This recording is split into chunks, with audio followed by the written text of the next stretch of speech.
appreciated that openness, and they ultimately saw that I was remorseful, genuinely remorseful, and that I was a significantly different person from that. You ran on a platform of law and order. You spoke in your maiden speech about cracking down on violence. Does that make you a hypocrite? Look, it's an awful lot. You know, all I can do is apologise for what I've done. You know, as I have and will continue to do. It doesn't help in my cause in that regard, but we still do have issues around that need to be dealt with, and I'll continue to advocate for them. Can you also spoke yesterday about wanting to make amends and said that it was a humiliating experience for me at the time and onwards. What do you mean by humiliating experience for you? Well, I mean, I really liked that school and that house, and I was forced to leave, and through my own actions, and get brought up every now and again, and of course, you know, it's a big black mark against my name. You know, but it's also a significant problem for the person involved as well, who suffered emotional and physical trauma as a result of my actions. Do you think it was a humiliating experience for them? I definitely do. So can you tell New Zealanders that no other incidents like this can be involved in school or university or any of those incidents? Yeah, like I said, you know, at high school I wasn't a great person at all, and there will be, you know, other incidents where I've hurt people one way or another, and I just wanted to, you know, be perfectly clear that may come around that, and look, I'll confront that, and I'm apologetic, and I've looked back over my years since I've been an adult, and you know, I've said to my wife and my parents, especially my mum, that I don't like the person I was when I was a teenager. I'm not proud of that person, and I'm a significantly different person to who I was back then. So you may you exactly you did was a crime? Look, I mean, that's ultimately for other people to determine. It was. So you don't think that you should have been charged? That's for them to determine. As it stood, the school acted appropriately and asked me to leave, which I did, and nothing further. Do you think in different circumstances you might have been if you were a different person with different skin colors? I don't know. I can't speculate on that. I'm sorry. But do you recognise that? This is on your radar as a potential issue on the campaign trail. You said you thought it might come out. Might this come for it? Look, in hindsight, you know, we probably should have given clearer and front-footed that. Ultimately, we didn't, and you know, we are where we are today. And I've had a huge number of media appearances. I'm not trying to hide anything on this. I'm upfront about this. I'll own it. I take full responsibility, and I'm sorry for what has happened, and I'm a lot better person because of it. Party's advice to you. When you disclosed this in the pre-selection process, what was the party's advice as to whether or not you should mention this publicly? The advice around that, you know, I don't recall if there was a discussion around whether we should disclose it properly, but the onus was on me to disclose it at pre-selection, which I did, and then, you know, it was for the party to determine what to do from there. I agree, you know, we could have been more forthcoming during the by-election campaign. So the party didn't say, don't mention it, they didn't say, keep it to yourself? Not that I recall. On the back of Ben's question, do you recognise that there are many people in this country who would have ended up in the justice system as opposed to being able to move on, go to a different school, leave the country? That may well be the case. How can people in New Zealand trust you to run a law and order campaign when you don't know what the law is regarding beating people? Look, I was a 16-year-old, and I made a big mistake, you know. But do you acknowledge that is illegal, that is unlawful and a crime? Look, I've got young children, and one day they will be at school, and if stuff like this happens, I would be very upset. You talk about law and order all the time on the campaign trail and your maiden speech. Acknowledge that is illegal. Yeah, I can appreciate that. No, you appreciate it enough. It is unlawful. Yeah. Were you formally expelled or just asked to leave? I was asked to leave. So but I mean, there was very little room for me. It was effectively asked to leave. Was the nature of your departure disclosed to your next school? Yes, of course it was. Yeah, Did you and speak? I believe they spoke to each other as well. When you disclosed it to the party, did you have a direct conversation with Peter Goodfellow about the incident? I had a direct conversation with the pre-selection committee, of which the board would have had oversight of. So did you talk to Peter Goodfellow about the incident? Yeah, Peter would have been aware of the Do incident. you feel like you've got enough advice from the party who've been long in the game compared to you, someone new? Do you think you've got enough advice from the party about how to handle it or, address the issue? Not sure about that because I've never been through this before. But they've been trying to ask you about an incident, this is previous to the by-election, ask you about an incident that they believe to have happened at St Paul's Collegiate, obviously your next school. Yeah. And obviously you would have known what they were referencing, so why didn't you front foot it then when they were clearly referencing what had happened? Because they were asking me whether I'd been... They didn't even ask me directly on that. They were wondering about me having been suspended from St Paul's. Yes, but I mean, obviously that's very close to what happened at King, so why didn't you take that opportunity to come forward and say what had actually happened? As far as I know, they didn't come forward with a question for our team. That there was a comment made about it, but I don't think that they have any times actually fronted with questions for our media By team not on that. disclosing it to other candidates or during your pre-selection campaign or the actual campaign, do you feel like you've come to Parliament dishonestly?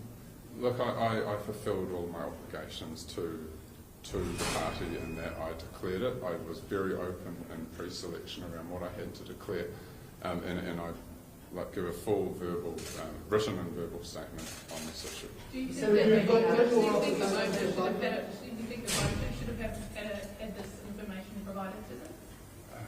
I mean, potentially they should have. I wanted to present the person that I am today, who is a significantly different person, almost a totally different person to that 16-year-old back then. But voters surely should have an opportunity to get to know candidates warts and all, essentially.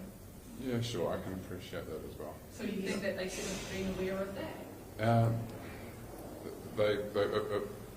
Probably, like I mentioned before, in hindsight, we would have been better to get that out earlier. In your opening remarks, you talked about being... Are there other people who you may have hurt physically like this? Yeah, potentially, I'm sure I have hurt other people physically and mentally, and like I said before, I wasn't a great person at high school. I'm not proud of that person. I was a bully. Do you have a number of people that you might have potentially... No, I don't. No. What other examples is this brought up for you? Look, it makes me reflect a lot on what school was like and who I was as a person, and contrast that to who I am now, and where I want to be and what example I want to be setting for Are people. there any specific instances that you've been brought up to you in reflection of this that the voters should know about? Because essentially what you're saying is the voters should have known about this incident, so are there any other incidents that they should know about? Look, this is by far the worst incident that I was involved in at school. Does it make you reflect, though, on your law and order policy in the sense that these are the young people that the national government would throw into jail in similar circumstances to you, who could turn their lives around if they were given some help rather than facing a punitive sanction? We've been talking quite a lot about social investment, and I would like to see that happen. I can definitely empathise as someone who has been young and made big mistakes, that giving people a second chance is very important. Now, what we talked about more so in the Tauranga campaign was related to gangs, and these are adults who are part of criminal organisations. But as far as young people are concerned, you need to invest in them. You can't throw them away. You need to work with them. Yeah, well, that's why we need to get in there and work with these people. You said How before voters... this was by far your worst incident. Could you tell us about any others? Look, I might have tackled a few people or punched a few people. As I said, I was a bully at school, and I'm not proud of that at all. And I'm apologetic for that. Were there any incidents after you changed schools? No, there was a bit of a different environment, and at St Paul's I potentially I might have name called people or done something to that effect. I was still a teenager who wasn't a great person, but I was learning my lessons and I was improving. I was working so was there on something myself. specific about King's College and the culture there that made you into the bully that you were? No. You can't blame Kings for that. It's me. It's what I've done. It's me to own. It's not an environmental thing. Given all this happened in the last 24 hours, do you not see how it would have been so much easier to declare this to the public during the election? Yeah, frankly, I do. Yeah, it would have been good to get that out there. You've used the word bully. Do bullies ever really change? I think anyone can change. I think people can change. I do. Yeah. What made you change? I think I just matured and I developed empathy where I didn't really have that previously as a kid, as a teenager. I now have a lot of empathy and a lot of reflection. You said that this changed your path significantly. But what is it that makes you believe now, given how damaging these revelations and the dishonesty has been, what is it that makes you believe you can have a successful career in politics? Look, I'm a completely different person. The people that they voted for is a 38-year-old person who's worked hard and tries to live his life responsibly, and that's a big difference to a 16-year-old who was a bit of a thug. But do you not see how damaging it's been to you individually and to the party? I can absolutely see how it's been damaging to me, and it has, quite clearly. It's also damaging to the party.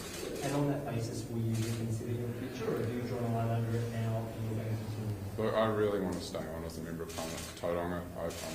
I want to use my position to do good.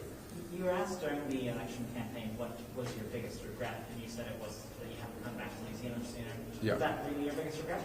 Look, it was probably a bit of a light-hearted comment.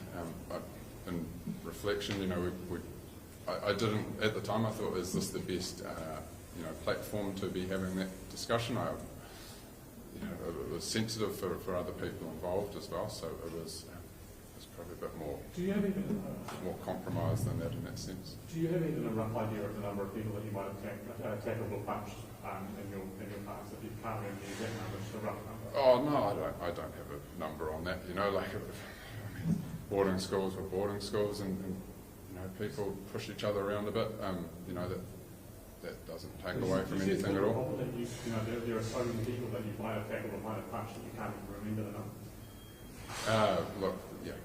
Like I said, I'm really not proud of who I was as a young person. I'm a greatly changed person, and I'm trying to use my position now for good. Just going back to Mark's question around, you said in that, being asked that question around your biggest regret or biggest mistake, and you said you reflected on that, whether this was the appropriate format to disclose that, but you didn't disclose it at any point, and it only came out because of the victim coming forward. So when is the right time to disclose it? The right time would have been during the by-election campaign. I disclosed it to the party, so they had full oversight of it. Do you wish that they made a different decision? Look, it's probably something we should have made together and considered differently. What's your message to the victim now after all this fallout? Look, I continue to be sorry, and that apology I made last year was genuine. It was deeply genuine, and it's deeply genuine again today. I'm sorry for the hurt that I caused, and I know I saw through the Stuff article his reaction or feelings to me becoming a politician, and that was upsetting for him, and I'm sorry that I've caused more hurt in that regard. Would you welcome any other people coming forward?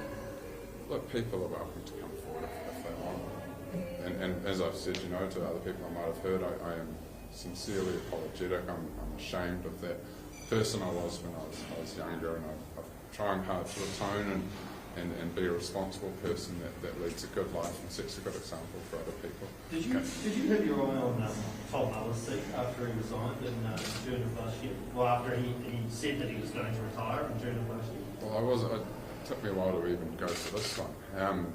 I had made efforts to reach out to that person's family member before Todd Muller resigned. Okay. Thank you, guys.